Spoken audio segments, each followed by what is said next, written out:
Story 1. This story takes place about 2 years ago. I used to work at a very well-known pizza chain restaurant. If Scooby-Doo could say it, it would be called Romino's. I first started there as just a cashier and would do the normal tasks, running the register and placing orders. I eventually learned how to make the pizzas. Over time, the store manager wanted to promote me to shift runner. For those who don't know what that is, it's a step below assistant manager. When I was promoted, I'd be in charge of running the shift, delegating roles for the shift, and telling employees when they could leave. Anyway, getting off topic. While I was working there, a guy started who had worked there before. When he was there previously, he was an assistant manager. He left one day during a busy evening when the store was slammed with orders and customers. He apparently got too stressed out and couldn't handle it anymore. So 2 years later, he comes back, but now as a delivery driver. When he first started for the second time, I didn't know who he was, and I had never met him before. He seemed nice. At first, after a few days, he kept trying to be the person in charge. I had to put him in his place a few times when I was running the shift. Now, I wasn't on the best of terms with the store manager. We had a few blowouts here and there, mostly from him breathing down my neck when we were really busy. I snapped at him and told him to back off and let me do my job. So when I went to him to tell him about the delivery driver, we'll call him Brad, trying to act as a manager, he didn't seem to really care. Alright, whatever. I was talking to the one assistant manager that I was friends with, we'll call him Chad. I had told him the deal, and he told me to just tell Brad off. The next shift I worked with Brad, he again tried acting as the manager. I told him he isn't an assistant manager anymore and he's a driver and needs to stop, as I'm the one in charge of the shift. He huffed and walked away from me. Everything was fine for a while. Well, one day I was sitting in the office taking care of a few things on the computer, and in comes Brad. He starts talking to me about an order and just messing around. As I'm finishing up on the computer, he kneels down, making it look like he's picking something up off the floor, so I don't pay him any mind. Next thing I know, he's jabbing a finger into my chest. I froze, unsure of what to do. A million things ran through my mind in a split second. Now, before I continue, I should note that this isn't the first time this has happened to me in my life. When I was in high school, a guy thought it would be funny cool to grab my chest as hard as he could one day when we were on the bus. In the end, I beat him up severely. It took a few people to keep me from doing some real damage. He then got expelled from the school. A year or two later, I had moved, and a similar situation happened on the bus again. This time I didn't get a chance to do anything because the school bus pulled up to his stop, and he ran off the bus. He got suspended from school, and his parents apologized to me along with making him apologize as well. There are some other issues, but you get the point. So anyway, he jabbed my chest hard, and I froze. All those times it had happened to me flashed through my mind. I got up and went out back, slamming the door hard. I was pacing back and forth for a few minutes. I didn't know what to do or what to think. I was shaking from being utterly furious and from a feeling I couldn't recognize. Now here's the kicker. He comes out acting like nothing happened and telling me how I need to keep the back door locked because that's how the place got robbed 4 years ago by the old store manager's son. Well, the conversation went a little like this. Me, I don't care. Leave me alone and go back inside. Brad, don't yell at me and use that language. Me, dude, you really do not want to mess with me right now. Go back inside now. I am not going to say it again. Brad, and what are you going to do if I don't? Before I could say another word, Chad comes out because he hears me yelling at Brad. When he sees how red my face is, he gets Brad back inside and then comes to check on me. At this point, I'm sitting in my car crying and shaking because I was so mad and so upset. I explained to him what happened. I lived with my mom at the time, and he told me to call her, so I did. I told her what happened, and she told me to call the store manager and tell him that something needs to be done about Brad. So I called the store manager, and this is the conversation. Me, hey, so I wanted to let you know that Brad was very inappropriate and sexually assaulted me. I explained the situation. Store manager, oh my God, you guys seriously act like children. You all need to grow up. Me, what? Are you being serious right now? I need to grow up. One of your male employees assaulted me. Store manager, whatever, I'll take care of it. Bye. So when he said he would take care of it, he meant, I'm gonna smack him on the hand and tell him that's not nice and send him home for the night.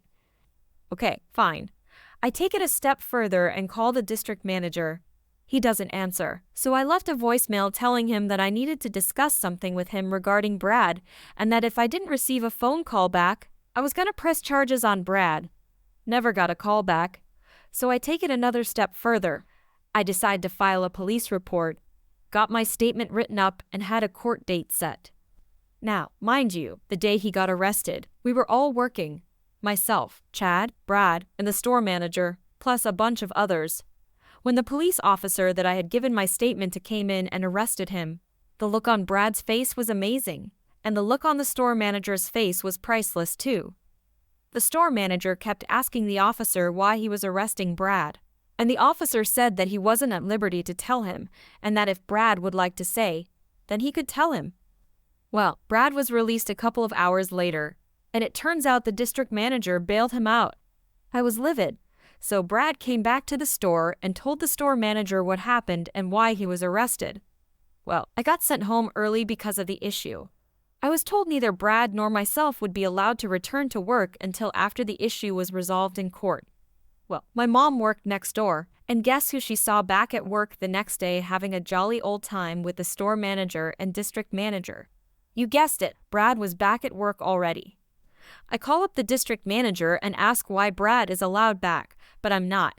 He spews a bunch of nonsense about how I have a toxic relationship with the store manager, and that's why I'm not allowed back. Then he offers me to work at a store over an hour away from me, not guaranteed the same position and pay. I told him to take the job and leave me alone with that nonsense and hung up on him. Court day comes. I show up and head over to my lawyer and my support lady that was there. The hearing gets underway, and the verdict, not guilty. Great.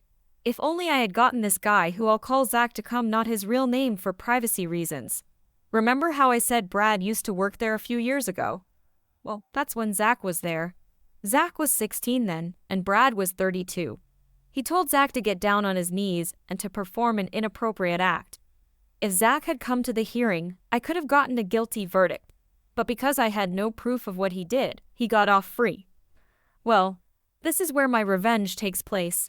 My entire family found out about what happened, and I legally couldn't take to social media for legal purposes, but nothing ever said my family couldn't. Little did Brad, the store manager, and the district manager know my family had a lot of connections and ties in the community. Within a day, everyone in the town and in surrounding towns too found out what had happened. Well, needless to say, they lost a lot of business. Ramino's fired the district manager, store manager, and Brad. They aren't ever allowed to work or come into any of the stores ever again. On top of that, somehow in the midst of things, someone in town found out that the district manager was cheating on his wife and told her.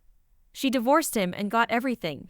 Everything could have been fine had the district manager called me back or even just sided with me. But nope, he wanted to side with a predator. In the end, I still came out on top. Story 2. What do crates of milk, a train coach journey, 2 shopping trolleys full of waste, and unpaid overtime have in common? A great malicious compliance story from my days in supermarkets. At this time, I was a department manager in the 3rd biggest supermarket chain in the country. I knew how to do my job and do it well. Even though we were entitled to 4 weeks of holiday every year, I only ever took 2. I'm that dedicated to my job. Anyway, I decided that I wanted to have my annual holiday, but made sure I gave plenty of notice to my store manager, about 3 months' notice. In recent months, there had been a pretty big turnover of staff, so therefore anyone who was able to fill in for me was no longer there. On top of that, delivery schedules had changed, so as a result, I would often be coming in on a day off to do orders and do some general tidying up. Unpaid, of course, since this company absolutely hated paying overtime. I didn't mind. I was dedicated to my job.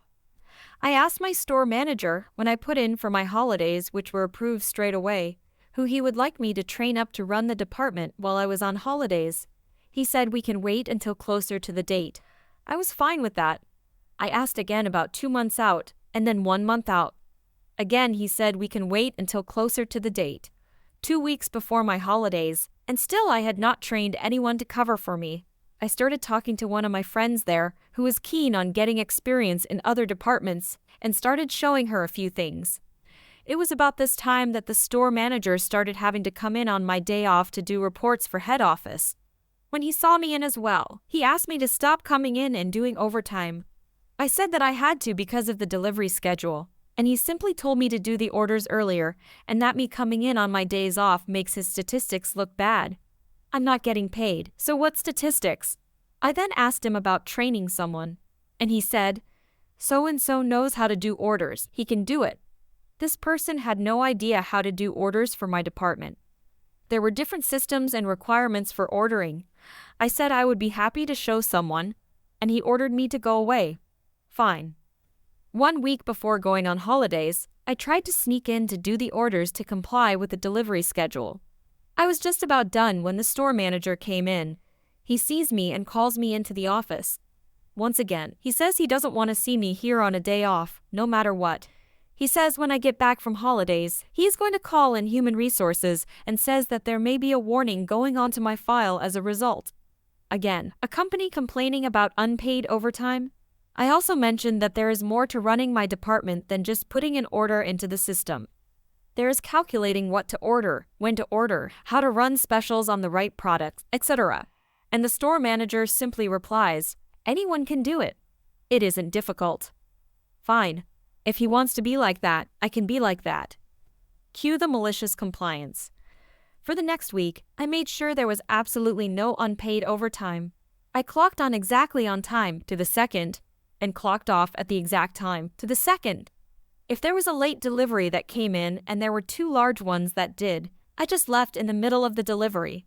I told the duty manager what the store manager had said and just walked out. By the end of the weekday before my holidays begin, the store manager had me in his office wanting to know why I didn't look after the deliveries, and I told him what he said about the no unpaid overtime. He said I have responsibilities as a department manager and that I was neglecting them by not taking the deliveries. I turned around and asked him if he was going to pay me overtime, and he said no. I asked him if he was going to authorize unpaid overtime. He said no. So I asked him what I was supposed to do, and he replied, "Your job," then told me to get out of his office. I finished for the day, glad to be on holidays. I only had a couple of hours to get home, change out of my work clothes, and head off to catch the train I was traveling overnight. At around 3:30 am, I changed to a coach for the rest of my journey, getting to my destination at 5:30 am. I turned my phone on while sitting at the coach terminal, and almost immediately I have several messages from work. There is a message about a problem with the milk delivery. There was another message about a problem with the milk delivery. There was a message about a problem with the bread delivery. All things that could have been easily sorted if I had been allowed to train someone. But I don't ring them back. I am on holidays, and if I ring them back to help them fix up problems, am I not technically doing unpaid overtime? Even if I am not on site, I am still doing my job essentially. A couple of days later, I checked in with one of my friends at work, just to see how things are going. They tell me the mess that my department and the whole store has suddenly become. We both laugh about it because we knew what was going to happen. She told me that they were getting a department manager from another store to come in to try to fix the mess. But she doesn't think it will help. My holidays finish, and I go back to work. Expecting a mess. My second day back, the store manager has me in his office with someone from Human Resources, and he already had a written report filled out. The area manager then comes into the office, sits down, and starts to talk. He wants to know why I let the department go the way it did, and then I told the area manager everything. I told him about how I was coming in to do unpaid overtime and was told to stop, or I would get a warning. He asked about supervising someone so they could take over while I was on holidays. I told him that I repeatedly asked, and the store manager didn't see the need. I was asked why I didn't answer any of my phone calls, and I again stated about the unpaid overtime doing my job and training someone to do my job. I was then asked to leave the office and go back to work. I don't know what happened after I left, but the store manager was rather cranky, especially towards me, for a couple of weeks. I never got a warning either. And just for the record, the cost of my malicious compliance is as follows. Extra wages for the people who had to come in to fix things up. Nearly $1,000 of waste from 2 shopping trolleys of goods that were never marked down. Lost sales from the lack of milk to sell. Lost sales from the lack of bread to sell. $600 waste from wrong products ordered and couldn't be sold. Lost sales from empty shelves.